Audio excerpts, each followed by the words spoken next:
Hello students, good morning. आज हम लोग जो है से कि डिजीज़ पे बात करने वाले हैं। तो ये टॉपिक्स जो है से कि सभी बच्चों के लिए है, जितने भी बच्चे हैं एएनएम्स के, जीएनएम्स के, बीएससी नर्सिंग के, जो तैयारी कर रहे हैं बीटीएससी स्टाफ नर्स के लिए, उन सभी के लिए है। ये डिजीज़ वाला जो टॉपिक है वो हर एग्ज़ाम्स में पूछा जाता है। तो चलिए हम लोग स्टार्ट करते हैं। तो डिजीज़ क्या है, सबसे पहले तो इसका डेफिनेशन जानते हैं।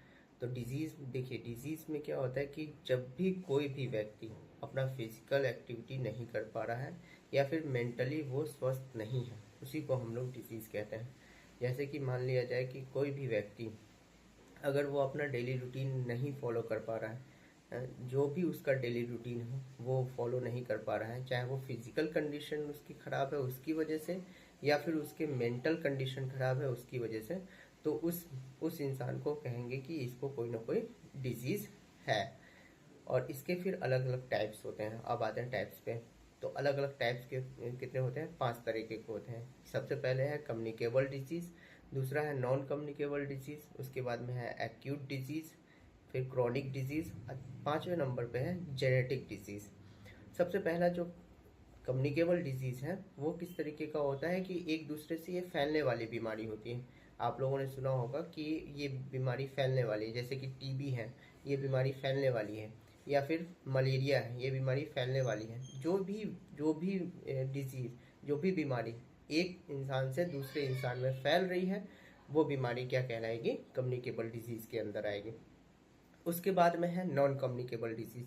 नॉन कम्युनिकेबल डिजीज़ में क्या होता है कि ये बीमारी किसी से फैलती नहीं है, बल्कि अगर आपको हो गया तो फिर आप ही तक सीमित है। जैसे कि डायबिटीज़ अगर आपको हो गया तो आप ही तक सीमित है ना। हाइपरटेंशन, ये आपको हो गया तो आप ही तक सीमित है। तो इस तरीके की बीमारी को हम लोग नॉन कम्युनिकेबल डिजीज़ में रखते हैं। फिर उसके बाद में आता है एक्यूट डिजीज़। एक्यूट डिजीज़ में क्या होता है कि ये स्टार्ट सडन हो जाता है, अचानक से स्टार्ट हो जाएगा और बहुत ही शॉर्ट ड्यूरेशन के लिए रहेगा, थोड़े समय के लिए। जैसे कि फीवर अचानक से स्टार्ट हो जाता है, फिर हम लोग दवा लेते हैं या फिर कोल्ड स्पंजिंग करते हैं, फिर वो ख़त्म हो जाता है। फीवर का बहुत सारे कारण, किसी न किसी डिजीज़ से के कारण ही आपको फीवर होगा। ये कोई मतलब ये ऐसा फिक्स नहीं है कि हाँ। और ये चीज़ भी है कि ये फीवर जो है वो एक साइन है। आपको अगर फीवर आ रहा है तो इसका मतलब ये है कि किसी न किसी बीमारी, कोई ना कोई बीमारी आपके, कोई ना कोई इन्फेक्शन आपके शरीर के अंदर आई है, जिससे लड़ने के लिए जो बॉडी का टेम्परेचर बढ़ा है उसे हम लोग फीवर कह रहे हैं।